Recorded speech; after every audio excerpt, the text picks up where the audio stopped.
concrète, avec des génies. Ça, c'est très capital.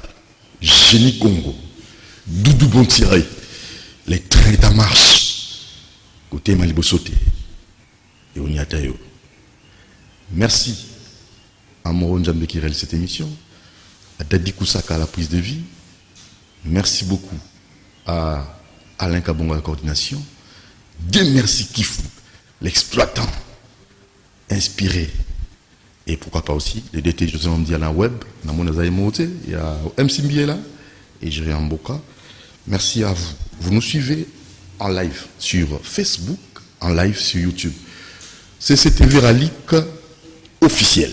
Abonnez-vous massivement. Là, vous allez nous suivre. Même à téléphone, au tas l'émission. Même dans YouTube, au tas l'émission. Un autre génie, qui vient avec des solutions concrètes dans le domaine de l'infrastructure. Et il va nous proposer une infrastructure adaptée dans beaucoup de bisous, dans l'économie de l'année. Voilà les gens qui se soucient de Congo. Génie dans le plateau pour nous repérer ça ici, pour le développement du Congo. En lieu de place, il y a débat creux. Ah oui. C'est sa solution. Merci. Je veux d'abord saluer mon invité, bien qu'il soit comme dans le temps à sujet du jour. Bonjour, architecte Fanfan Mantiantima, président mouvement citoyen Dressons Enfants. Bonne santé. Santé Zamalamou, Dieu fait grâce. Qui toque. On est en forme. Très bien. Allez, il y a 3 personnes qui fêtent leur anniversaire aujourd'hui. Il y a le frère Eli qui fête son anniversaire aujourd'hui. Bon anniversaire à vous, frère Eli. Il y a Papa Mbenza Maurice qui fête aussi son anniversaire. C'est de la part de Serge Mbenza, Dr Papi Mbenza. Il y a aussi Carré Magic Mbenza. Et pourquoi pas aussi Lydia Mbenza, Natacha Mbenza. Et Mbenza Nyos, Tony Benza, et voilà, qui vous souhaite heureux anniversaire, papa Maurice Mbenza Mbenzoul. Bon anniversaire à vous. Et nous n'oublions pas aussi, monsieur Yohan Gédéon, qui fait son anniversaire aujourd'hui. C'est signé Maman Sarah, haute couture Diapa, Sarah Création. C'est sur l'avenue Ngouma, numéro 16. Et pourquoi pas aussi Maman Fabiola Bekoji, qui fait son anniversaire. C'est signé Pasteur Amen Kanga, Amédée Kanga. Voilà, alors vous allez suivre, juste c'est pour votre plaisir, le frère Eli. Bon anniversaire. Qui vous a proposé ça? Voilà, cadeau surprise, c'est parti.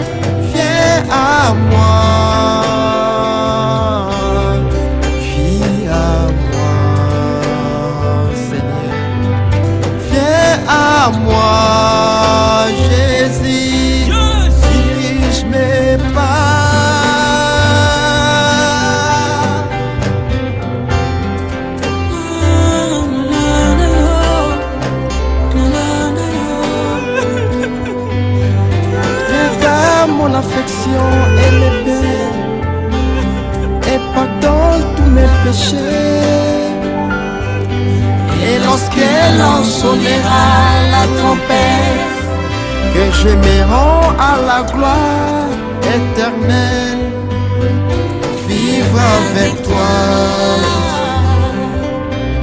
pour une vie meilleure et éternelle. Voilà, c'est le frère Dieu qui fête son anniversaire, Muzinga, bon anniversaire, vous l'avez suivi, il est artiste musicien, il a beaucoup œuvré dans ces secteurs, il a fait aussi un featuring avec la sœur Laurent Bongo. Courage à toi, frère Eli Muzinga. Place à notre sujet du jour, c'est parti.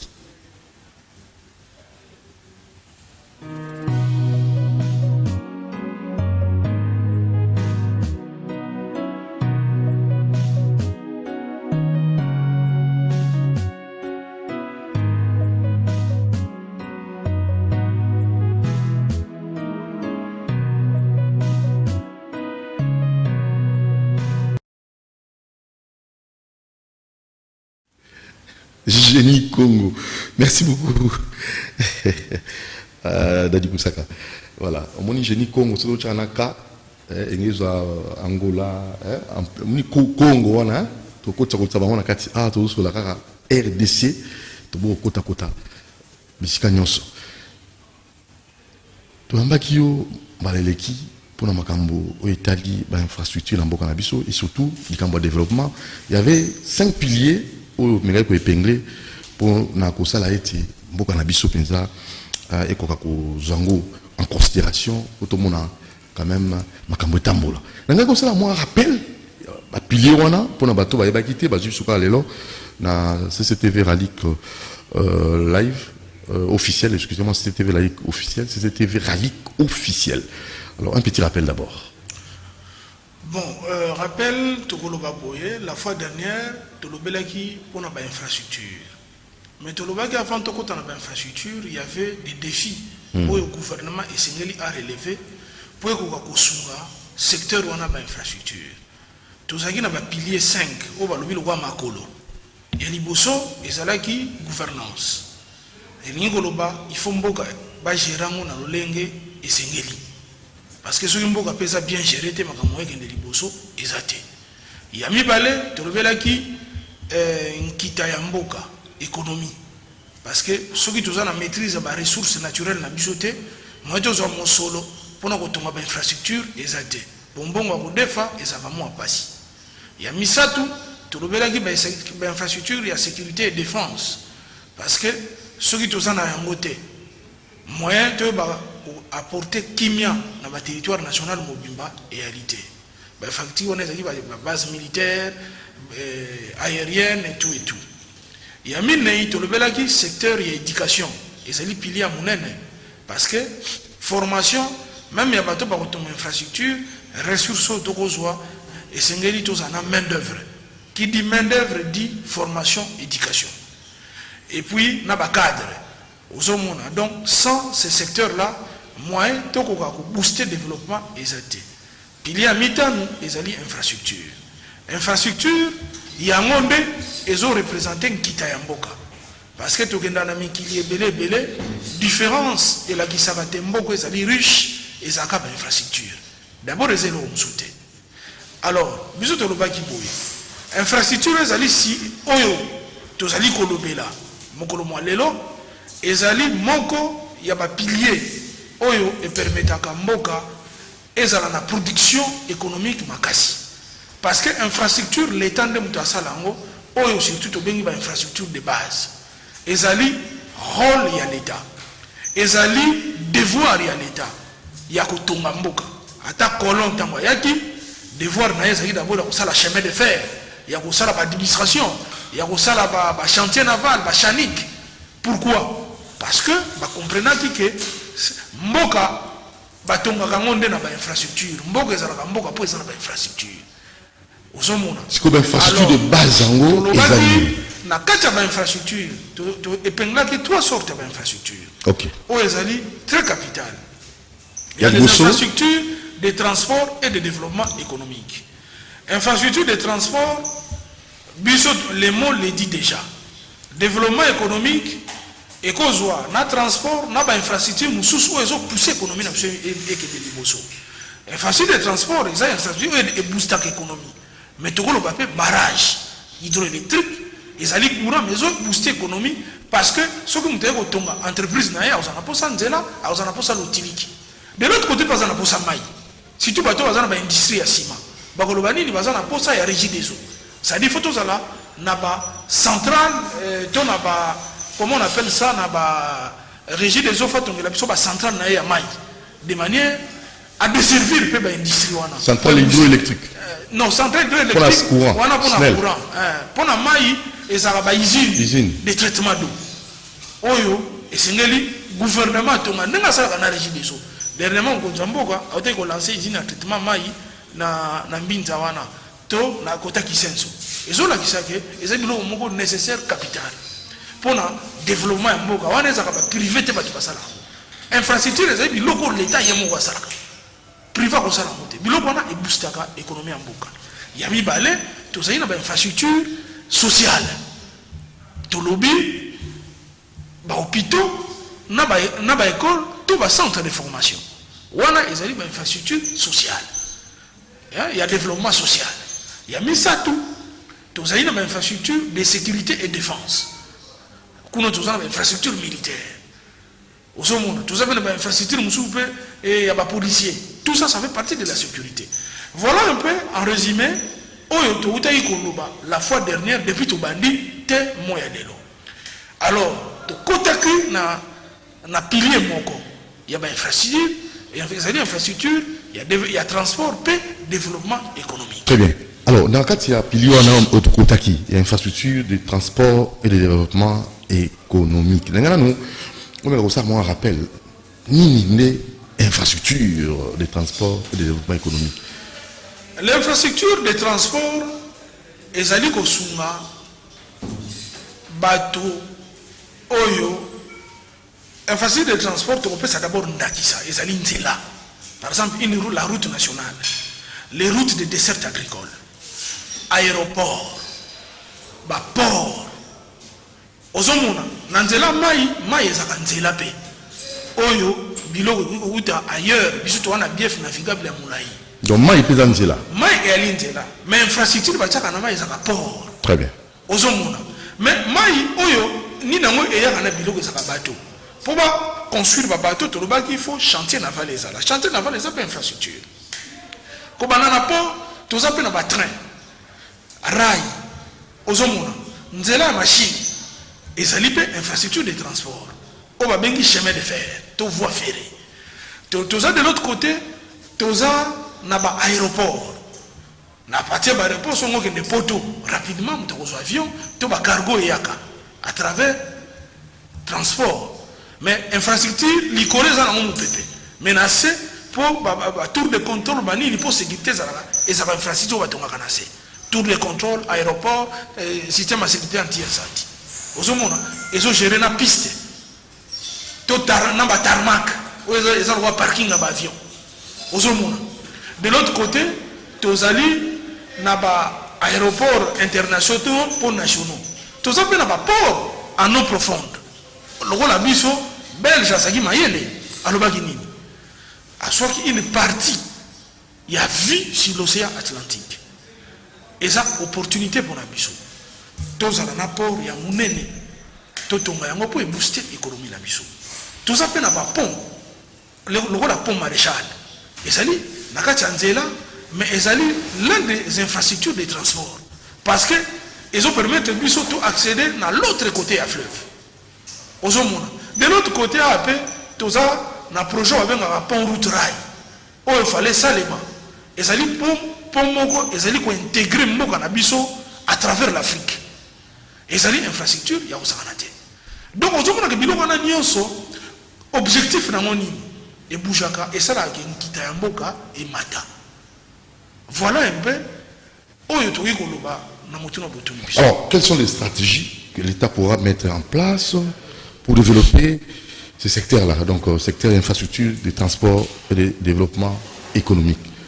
Toloba ki boye. Il faut que l'État ait un cadre national pour le développement de l'infrastructure. Dans le cadre wana akotia un ministère où ils ont titel ministère de titel les a ministère des infrastructures à cause de un ministère sous d'appui notamment il y a transport ministère il y a habitat ministère peut-être l'économie mais où il gérer programmation wana et ça dit ministère il y a infrastructure il y a d'azali ministère à titel à quoi peut s'associer n'a pas ordre par exemple ordre des architectes parce que t'as dit moi pas ordre où ils s'occupent dans domaine infrastructure il faut avis n'a pas peu technique et ça va toujours consulter et puis tout ça l'ordre des ingénieurs civils oyo avis n'a pas peu sur les infrastructures pour pas dans le domaine non seulement ils pratiquent mais ça fait dans la recherche scientifique ils ont un avis important il y a coupé ça parce que les liens se font écouter la synergie aux hommes. Sur le ordre de l'urbanisme, il y a urbaniste et bimi. Il faut pas associer bango. Parce que les infrastructures, les appellent dans la ville. Tout ça n'a pas ça d'infrastructure. Net ba usine de traitement d'eau, les infrastructures dans la ville. ozomona toko désengorger ville à Kinshasa eza ba infrastructure à ville ozomona donc batouana il faut pas sangana kana cadre moko cadre wana ezali cadre moko gouvernement à kotia et ko permettre batunio so bazana secteur et infrastructure bazana bakutanaka parce que bako travailler en ordre de disperser et moi mutuna pokoba et ça le mara déjà en tout cas ça ordre des architectes ordre des ingénieurs dans le ministère de l'infrastructure. En tout cas, na cadre wana te. C'est un cadre national. Exacté. Bisonde tozo senga yango. Pourquoi? Parce que eza batu nyonso bango nyonso bazolo bela makambo tel infrastructure. Il faut concertation ezala. Parce que l'architecte baza na vision pour baza na mo ya ba infrastructure. Ba ingénieur baza na vision pour baza na mo infrastructure. Ba urbaniste baza na vision baza na mo infrastructure. Et le ministère lui-même en tant que gouvernement a sa peine vision naïe. Et puis dans le cadre il faut pas les conseiller aux infrastructures. Il y a chef de l'État. A ça la partie prenante.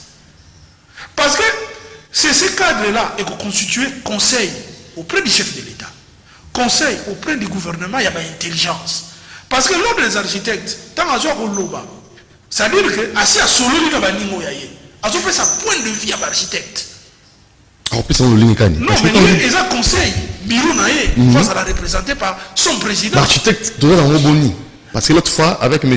Bienvenu, en fait, Gibale, Kananga, on a pu se monter mingi, papa Joseph Brunel, Joseph, plus de 1000 architectes au bazar dans Katia ordre. Le commis, M. Fiulu Ndodo Boni, l'actuel président ordre national des architectes. Bako pesa mayele angolo lenge kani. Parce que parce que ordre wana bossa basala kandenge nini. Parce que vous voulez au moins sur te côté là ba ordre, ba tu vas comprendre. Na mukuse kaka, ba architecte plus de 1000. Na ordre. L'État congolais a lobby boye. Secteur mon côté il y a métier qui fonctionner dans des ordres. Il faut ça la ordonner. Parce que des ordres c'est de l'arbitraire. Mais l'ordre est à Portaka développement. Et ça le l'accord. Chaque métier est constitué dans l'ordre. Biso architecte, tu bundi le quoi avocat. Bandako boye la biso ordre on a pendant mibouye les cas est belé. Parce que mon est un secteur mon porteur de croissance. Alors bato balinga qui développement te basaki ko bundi ça ordre. Mais mon kondi il y a les gars qui sima na souka même ya mbula nae a pesaki lingi ça tout soit ordre wana. Les lois ordre en tant que loi, c'est une obligation. Il y a un conseiller gouvernement, il y a un conseiller président de la République. Et vous le faites, c'est ça? Oui, mais c'est ce que je suis en train de dire. Alors, pour le conseiller, il faut cadrer ça là. Okay. Au-delà, il faut un cadre permanent. Oyo, échange pour ça là. Parce que ce qui est architecte, et que l'ingénieur civil a un peu et que le ministre infrastructure a des ordres. Il faut qu'il y ait un cadre. Oyo, batu bakobanda ko se concerter bakoloba. OK. Pour pas ça point de vue. Point de vue ezala moko pour na développement parce que biso nous souligner développement moko. Ingénieur azana domaine naïe d'intervention. Architecte azana domaine naïe d'intervention. Urbaniste azana domaine naïe d'intervention. Le ministre en tant que chef gouvernement baza pe na domaine d'intervention. Le conseiller du chef de l'État. Oui. Azo éclairé pe vision chef de l'État. Azapé na domaine na d'intervention. Donc ça va associer batuno sur le cadre moko permanent. Échec et ozalate. Échec et ozalate. Et ozalate que le tâtonner. Kuna bazo sala par exemple barrage à Inga ministre ayebi mais ordre d'ingénieur civil ba éviter. Là c'est quoi une programmation? Voilà. Nous avons la programmation et ça d'abord cadre institutionnel. OK. Parce que nous a sisi kolobate. Très bien. Le rôle tuna kuma mituna ya moto umeli. Yami balé. Rôle na bango kozala nini? Il faut pas identifier ba projet où est prioritaire. Projet prioritaire. Na ba projet phare. Projet phare. Pour le cas de la RD Congo. Ozomona ba projet prioritaire et ce n'est pas identifié à mot parce que c'est quoi? Le gouvernement a ouvert la table. La présidente de la République à travers son conseiller a osé la chef de l'État. Les ingénieurs bakoya la table. Biso nyonso tokoloba. Te pomoka. To douter en mon infrastructure, infrastructure c'est les salima. Inanimement biso nyonso ba technicien, ba expert ba infrastructure. Même ba infrastructure ba expert aux infrastructures de transport pe bazali. aux infrastructures il y a social peu basali bisogno à l'unanimité de Koloba pour Congo sera un pays émergent d'ici l'horizon 2020 ou 2030 voici l'infrastructure oyo ezali prioritaire comme ça là que ce qui tosali yango et vous allez voir résolution au ba ko pesa pas chef de l'État et puis ba ko pesa na ministre na premier ministre aye batin pour tout développer mboka comme un pays émergent na mbongo nyonso tozozwa voici secteur où biso to ko investir il y a ba infrastructure prioritaire ya moyo ozomona ba infrastructure wala tango ba identifier yango to yebi tozali sur ce que salemi mboka bongi ce que salemi kitamboka bongi ce que salemi mboka comme désenclavé ce que salemi connectivité il y a ba province salemi l'utilité est comme Nandako. Mais cette identification, voilà. Oui, ça devrait nécessairement, en fait, essayer quoi associer parce qu'il faut beaucoup qu'il y ait un terrain. Mais que c'est mon lobby. Non, les problèmes pour tout. Parce que vous avez déjà ça. Le problème, c'est que le gouvernement, le ministre, à travers le ministère de l'Infrastructure, gérera déjà. Bon, le gouvernement, tant ayaka, parfois, les politiciens, par exemple, les techniciens. Oh, ça aussi, c'est un problème. Oui, c'est un problème, ça peut ne pas être un problème aussi. C'est à ce moment-là, dans le cadre national, il y aura des secrétaires généraux. Dans la politicienté, dans le cadre national, il y aura des secrétaires généraux des infrastructures. Voilà. Où il y a la maîtrise, la cartographie. Ok. Parce que le ministre va se faire représenter. Et puis, il y a toujours le secrétaire général. Où il y a la maîtrise, il y a cartographie. Mais si vous avez tellement d'infrastructures, il y a maintenant le domaine de transport, il y a aéroport, donc ministre de transport, voilà, partie prenante, à représenter pour le secteur de transport. Ministre, il y a enseignement, tout est éducation, parce que l'éducation est englobée à cause de là, pour sa programmation de l'infrastructure sociale. Parce que tu élargis dans l'infrastructure, parce que l'armée, c'est un monde à part. Est-ce que vous comprenez? Très bien. Tant que tu es Mokondi, tu es biso nyonso. Et ça tout problème maintenant à chef de l'État, c'est le problème de la nation. Batamaye le batabouania, bayebi que ceux qui tout ça dans l'infrastructure mboka et qui ne liboso. Attaque gouvernement n'est qui, mais c'est l'État landa programme oyo cadre national pour le développement de l'infrastructure ici. Rôle na bango ezali maintenant à ça la programmation de l'infrastructure. Ozongo. Après avoir fait la programmation, et c'est maintenant qu'on formuler l'infrastructure sous forme de projet. Parce que quand on a infrastructure, tu as route de dessert, tu as tel aéroport. Mais tant que ça projeté, moi je financer. Donc identifier, programmer, et puis mettre ça sous forme de projet. Formuler projet. Formulation. Donc ils allaient rendre sous forme de projet. Appelons ça formulation. Aux hommes, comme ça, il y a un projet. Comme ça, un projet, c'est-à-dire que dans chaque secteur clé, par exemple, après programmation, nous avons maintenant la cellule infrastructure qu'on va mettre en place. Nous avons déjà la cellule infrastructure. Mais tout le monde a mis et j'ai plus bon ou papaya. Mais est-ce qu'à un rôle, il y a qu'on formuler toutes les programmations? En tout cas, peut-être à cause d'un minimum. Mais il faut qu'on puisse avoir beaucoup de pouvoir. Azoua a formulé tous ces projets. Toutes ces programmations d'infrastructure en projet. Pour l'année, avantage des années. Ce qui est un projet, et que nous avons tout c'est un financement.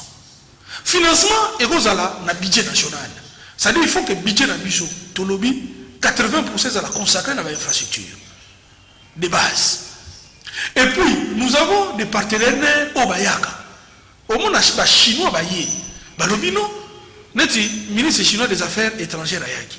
Tout ça, pour ça, tout aider RDC pour le développement. Mais non, tout ça déjà n'a pas projet là, c'est plus rapide. C'est plus rapide. Est-ce que beaucoup de ça authentique? Déjà, c'est aussi 300 millions de dollars. Hein? tout aujourd'hui même 1 milliard toke ko defa même projet sali entre tu nous. dis que tu conseilles le nom ça la boyer. Est-ce que entre nous tout ça entre nous toute la mentalité na biso na mboko yo est-ce que na mboko yo mutako ça la identification programmation à formuler yango sous forme à projet na eloko yo à moneli na no moto à financer s'il vous plaît entre nous parce que entre nous ici nous parlons de nation nous parlons génie quand nous parlons nation on a ça pas d'état d'âme et d'âme alors la ligne pour le bas to ezalaka ceux qui va moni eloko moi financement yé mbala moko baki ko sala à la hâte il y a un tozo ba faut tout changer le lenge na biso ya kosala sous les abongo toujours sengana ba konjamboka tout changer le lenge ya kosala parce que ezalaka soni bato ya ko pesa bino mbongo ba kuti projeter et les bolobake mboka eza gouverner te eza soni pona mokonjamboka. Heureusement que Moukounzambo a une volonté politique. Alors, il faut que volonté politique est dans le lenge ya kosala musala. Tu yemi aligné yango, peut-être politique les autres ngise na moi muké. Mais tant bagoya, biso pe moi contribution tout ce yango na. Parce que tant à sali consultation ayoki, tant à zotia gouvernement, Moukounzambo yé a zo incarner leadership, mais boka za biso nyonso. Et le golbani papa Doudou esika azali et Sengeli a apporté pierre na. Biso pe sika tozali et Sengeli to apporter pierre na biso. Ata soke salaka mais to kusunga basala yango davantage. Bato mususu ba kolanda biso. Ba leader d'opinion. Ba maman va venir na ndako. Ba ko comprendre non. Il faut makambo esalema pour l'obito ba kolia matin midi soir. Makambo mbalo azoloba. Ndeko mbalo azoloba. Ezali malobo ya solo. Lobi ba jeune IDPS ba kozana ba base tant ba konti ba wa non vous allez la mission infrastructure parce que pour nani ba sala qui éduquer à travers CCTV ils ont le communauté parce que l'option autre mission tozo ezande éducation ya masse aye bande ko singa parce que ce qui masse a averti ba ko kosa été pour mutako lo ba bon bo lia tango midi pourquoi ah papa tango midi pourquoi nzela ezate l'hôpital ezate. Quand vous parlez port, aéroport, Nanzela, qui t'a besoin de la moindre explication. Oui, d'abord stratégie. Ok. Maintenant, on a un projet. Projet qu'on a aéroport. Par exemple, dans le aéroport, il y a Kinshasa. Et lui, un aéroport, on a un avion qui a échangé ça les travers l'aéroport. Dubaï, il y a un photos à la tarmac à minene. Photos à la entreprise neti Congo Airways. Photos à l'entreprise moko ya ambition. Ngai na koma neti na ba Turquie na Istanbul. Papa ba avion oyo Turquie chazana ngo. Ezaka logo la bakechiti. C'est-à-dire na minene était mais na nombre. Papa na aéroport wana chaque 5 à 10 minutes il faut avion matin.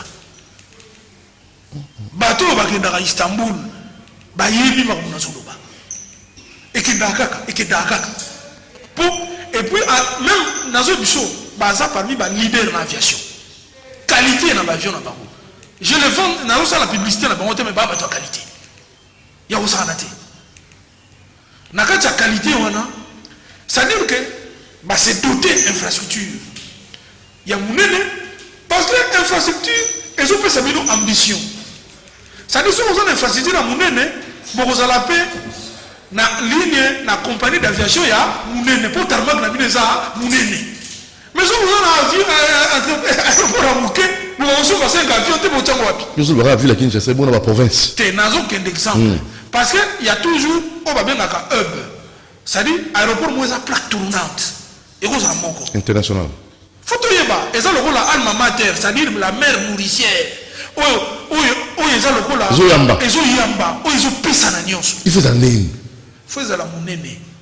Aéroport on dit les gens ok. So ko tamboli so ok na ba aéroport net ya Istanbul papa. Et ça quoi quartier. Et ça ville mon bibati na kati aéroport. Ils ont pris avantage ni. Mais que sinon so le baté tarmac que ça monene. Tant tarmac que ça monene bo so ba avion belé. So tarmac que ça monene bo ta ba avion wapi. Donc ça c'est l'infrastructure. C'est l'infrastructure bo ta ba avion wapi. Les autres le bon to sont 40 avions. Est-ce que tu as un tarmac oyo contenir ba avion lokola ya Turkish. Alors tant on resomba ndé ba longoli ba population ou ba fanda kawana ndé ba tongi aéroport. Ozo comprendre. Na zo expliquer boye. Qu'est-ce que au moins c'est appelé na ba zone ebele. Expliquez ba tout ça. Ça na ba piste. Na niveau piste faut za mulai. Piste na biso ba sali yango ezali to na piste moko. Ailleurs ba za par exemple na deux pistes. Nettoké na France, Roissy Charles de Gaulle on a ba piste ezami balé. Quand on a à Paris ba na deux aéroports. Roissy Charles de Gaulle na aéroport moko ya muke kombo na ngutu ekoyela ngai. Baza on a deux aéroports na kati ya Paris. Pour la sabino niveau ya trafic. Au moins ils ont deux pistes. Parce que piste na gauche, piste na droite, bazo mata bazo kita. Ezo la sani Congo est un centre. Tout un moko stratégiquement tout un centre. Et puis tout un moko munene. Ça dit ba avion ebele ba koki même ko ça la répondre à bango. Nene za na Turquie au leki wana bokiti, botie carburant, botie kérosène et puis bokiti vers sud. Tout comme bokiti sud, boye boleki na Kinshasa, bozui repos aussi ici boke bomati nord. Au moins ba avantage bokozwa. Tant avion kiti pa na biro et so futa, bozo ba devise na minute. Pourquoi c'est la peste moi. Bozo na piste ya kitoko. Bozo na tarmac ya parking. Est-ce que vous comprenez? Si vous avez un parking, vous avez un mituka et belé. Si vous avez un parking, vous avez un mituka et belé. Vous avez un parking et moi je vais mituka et belé et réalité. Mais nous ne pouvons pas inviter bateau. Pourquoi vous avez un côté? Vous comprenez? Et puis de deux, zone d'accueil. Si vous avez zone d'accueil, bâtiment et c'est quand vous avez et vous avez il y a Turkish nation et il y a munene okotambola pe olembi nakati il y a toute une vie bar nini l'activité ils ont fonctionné bato bazoteka ba duty free ba benga ba parfum ba montre biloko bazoteka nakati économie ba voyageur bazo somba pe ka wana nakati pe bato pe bazolala ba chambre pe ezali pe ponga si olali pe nakati aéroport olali ba chambre ezali pas la biso. Bon, ce que vous avez invité, par exemple, na transit Bakima. Parce que zone on est à filtrage. Bon, nous savons que les bandatés. Bon, tu as mon aéroport. Pour voir la docteur. Batika liwana, à cause de l'avion il y a transit et je n'ai pas accueilli. Pour qu'on résoudre le problème, mon ami, il faut aéroport les malunga. Et il y a un gile kokokate. Avec toute la modestie, bateau batambola bayebi. Mais tu yebi. Mais avec notre économie. Avec notre économie, papa. Parce que l'infrastructure adaptée à l'économie de Zanango. Non. Moka a une ambition. La minene. Parce que l'ambition est minene. Il faut qu'on investir pour bien la capitaux. On peut investir dans l'eau qui est tout à l'heure, qui est l'eau minene goyate. Ce que nous avons un aéroport car moko. À partir de là, on peut s'amuser par moyen. Tout le aéroport. Parce que tu as comme un hub. Rwanda a damé biso pion. L'avion on le pas pemaka na Congo va développer na Rwanda. Or sur le plan stratégique, biso tous dans le centre. Déjà ce tu as aéroport en Mouné na Kanamba. Tu développer ville à Kanamba tous dans Katikati. En termes de trajectoire, tu as damé mon pion.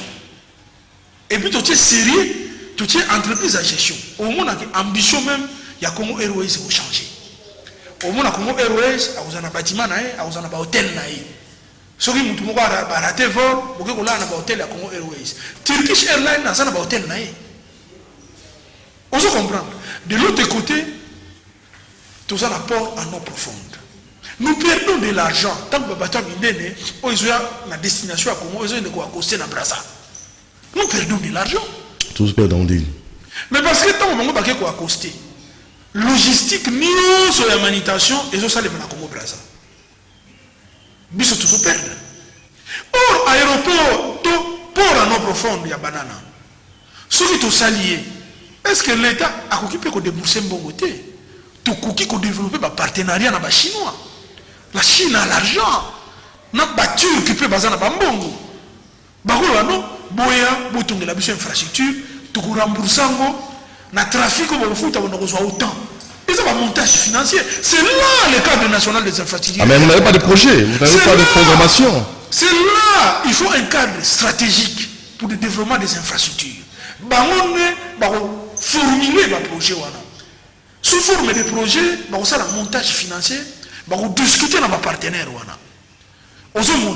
et puis les partenaires ont sérieux dans biso pour investir tout ça dans mboka moko eza munene na netongami et puis avenir ya monde est en Afrique et puis avenir ya Afrique ya na Congo plus aux identifiés plus aux programmés plus aux projetés gestion à infrastructure comme aléatoire comme le patient et ça aléatoire aussi mawapi otika wapi also vertige balobi bon oyo to développer tel créneau de financement bino bo discuter na ba russe bino bo discuter na ba chinois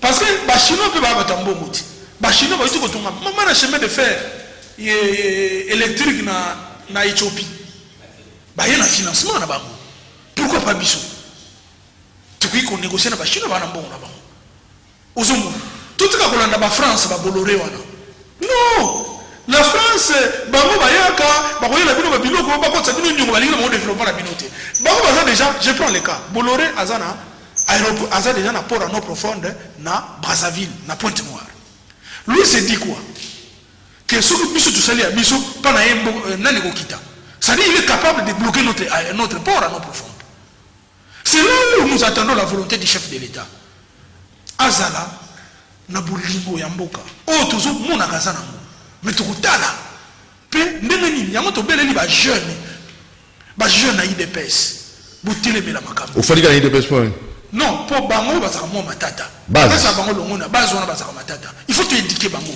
pour basenga bien basenga nini base c'est quand non mais c'est un port en eau profonde et ça les et combien ndenge ni ba kolobate de mbongo ça tout ça un bon montage de projet batambo na monde ba c'est belé pour ce qui te lobby to tie nene port trafic nango ekotsa kambo ba ko récupérer bongo na bango te ba ko so bénéficier ba mongo ebele zo tula na ba banque ya minene ezo yeba te to tia ngo wapi au-delà de ça toza na ba infrastructure ya chemin de fer et la voie ferrée sur otali na France SNCF Société Nationale des Chemins de Fer et ça même est comme une multinationale et nous ça la conquête à travers le monde c'est-à-dire quoi bazaka barai na bango bazoko kotonga par exemple na Inde bazoko kotonga voie ligne ya bamengo ya nani ya TGV plus de 25 milliards alors ils ont un avantage hein quel avantage pour pas le chemin de fer d'abord chemin de fer chemin de fer à memaka ba marchandises et belé en un seul coup différent des poids lourds parce que tant le bateau est accosté na port est-ce que vous comprenez biloko wana tant que on a peut quota partout na Congo et qui est dans Zelani et qui est dans bateau sur terre faut qu'il y ait na mituka or poids lourd a même un conteneur moko to libale mais très marchandise et il y a même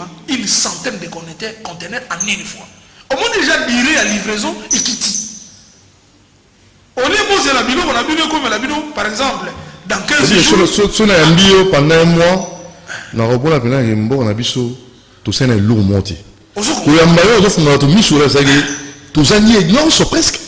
Tout ça est de l'autre côté. Tout ça quasi infrastructure. Très marchandise. Et ça, et comme même, babilo koana, et même on a ba green. Talango, ce que Ezu, par exemple, awa, n'a pas, il y a un abus on a tra, à cause de ba green. À cause de même cuivre à l'époque, à cause de bloc belé, à cause même en une fois. Paf, à quel moment pour la matadi et comme aux hommes, ils ont un avantage. De deux, TGV par exemple, et que dans la mangu, kolega, mutuka. TGV, ils ont un circuit indépendant. À quoi ça que l'on est là. Soka fungoli et si ka batu baza koti na samabele et si ka batu baza te ba encadrer ba tie koto barai ba kangi pour muto kotate pour mango aya ba soko tele okufi dans le la génie Congo voilà koba très long koba ozomona donc ce type de réalité est ça extrêmement importante or voie ferrée wana mutako organisamo pana biso ezaka onatra qui est SCPT ou SNCC, na niveau ya Est. Ce sont des grandes sociétés qui apportent un développement. Les lois sont aucun en France, au sein de Paris. Mais SNCF, mais c'est la meilleure société. Parce qu'ils sont appelés sur contrat. CDI. Et ils ont n'importe quoi comme crédit. Parce qu'il y a engagé pour toute la vie. Parce que ce sont des grandes sociétés. Vous avez la stabilité, partout c'est un bon mot, soit les garanties.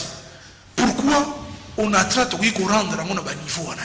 Comment proposition de ça? Mes propositions, et ça n'a pas toujours dans le cadre national? Mais c'est les transports. C'est le secteur des entreprises. Toujours le là, infrastructure des transports et des développement économique. Et l'ONATRA, c'est parmi les cadres, la société congolaise qui gère ce secteur des transports des voies ferrées. Ex-ONATRA. Et puis SNC, dans l'Est, c'est la société qui gère ça.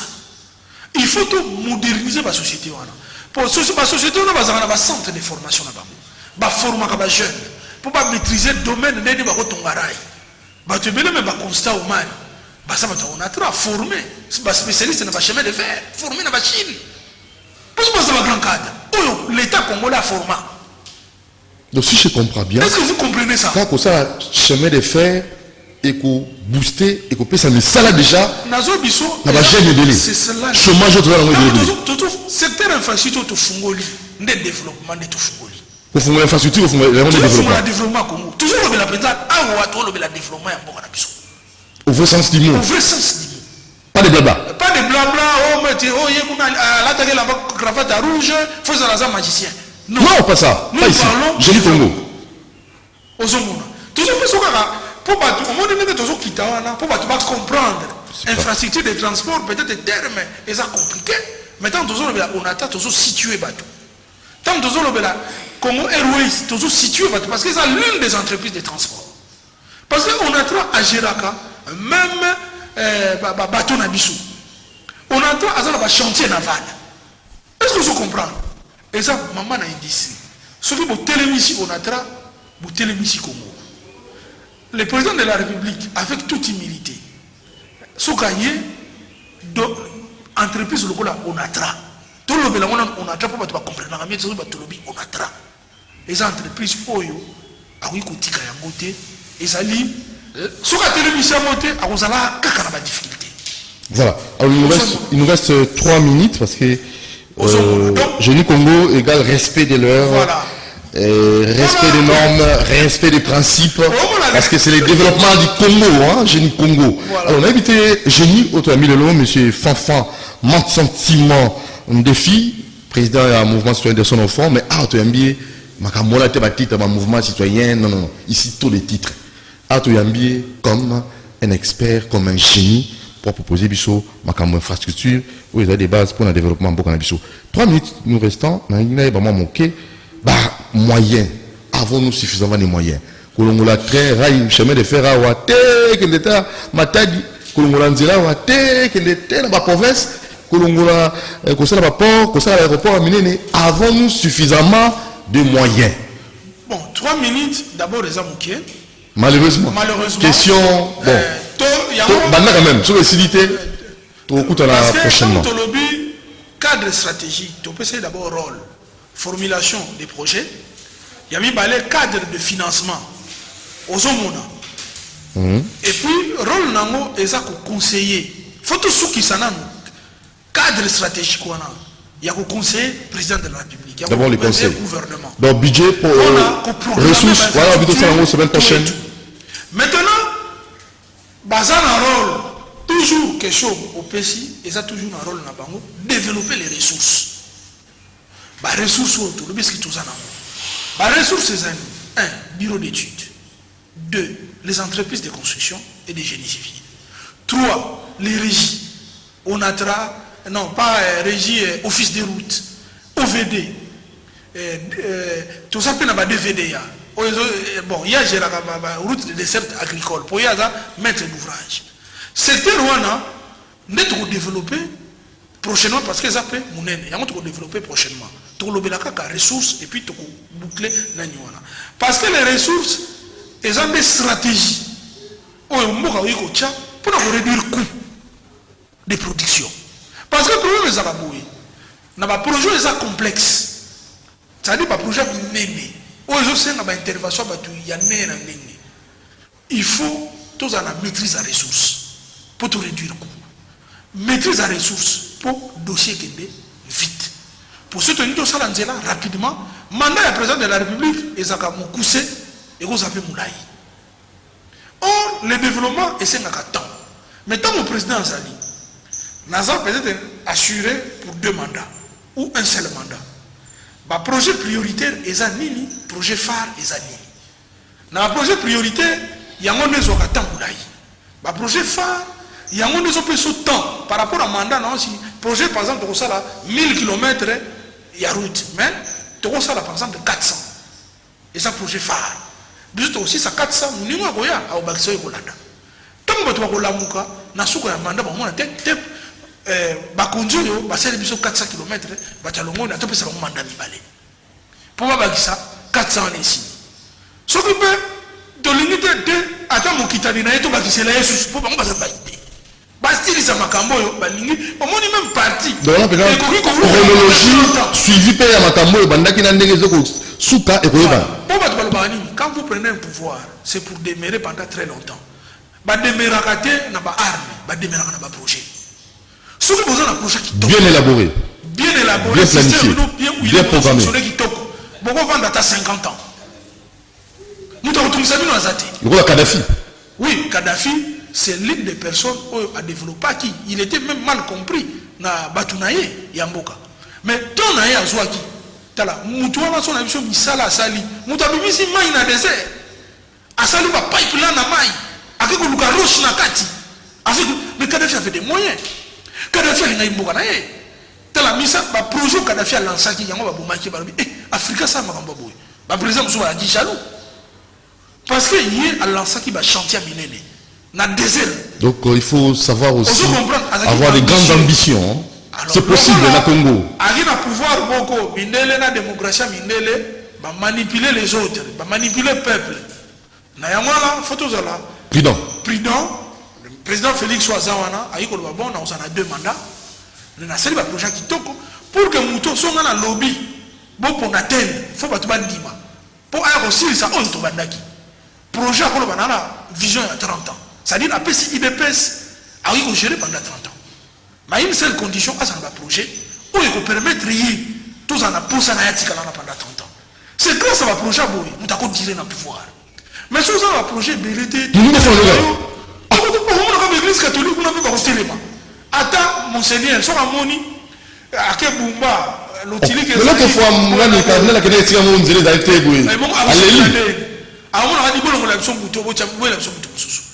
Or, le président Félix a beaucoup d'excuses. Parce qu'il n'avait pas... FCC cache, coalition, tout ça. Les lois bandit qui s'allument bandé lobby et moko.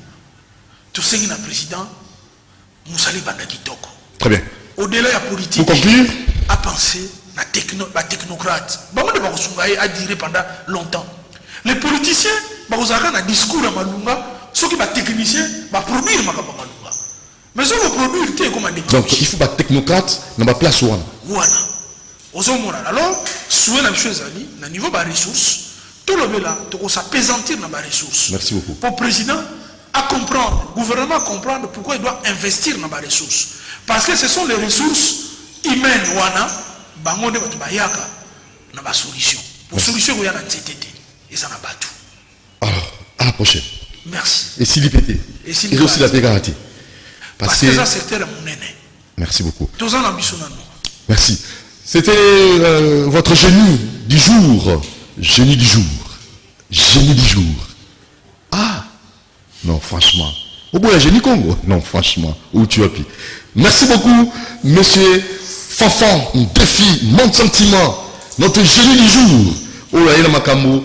Oh, MLC. Oh, Ensemble. Oh, FCC. Oh, Beauté. Alors, là, Makambo, il y a développement, il y a Mboka. Na OEE, à la maîtrise Nango. Vendredi prochain, 10h30 pour la suite. Merci. Merci à Moron Djambé qui a réalisé cette émission. Coordination, c'était Alain Kabongo. Merci à Dedi Koussa qui a prise de vue. Merci à notre très cher Kifoudie, merci. Notre très cher DT José Andia, notre très cher Jérémy Mboka, Kunana Web, MC Mbia, Aza, bonjour, merci. Vous avez un avis en live na CCTV Ralik officiel. Abonnez-vous massivement pour la suite. Il y a toujours la chaîne Nabino. CCTV Ralik. Portez-vous bien, je vous montre, vous aime beaucoup. Au niveau de la génie du jour, vous avez la compétence. Au Bengi na plus 243 89 61 52 634 plus 243 89 61 52 634. Aux génie peut-être au niveau de ou déplacement limité tokende et si vous allez tozu maele wana boania wana pour la kotonga Congo bo batami to ba génie pour bazo tabino kate génie Congo et ko bimisa ba génie nyonso pour développement et ça la penza palpable visible pour tous pour la biso to la bomoy pe ba auto tika la mboka oyo ko rêver papa tika ko rêver ciao.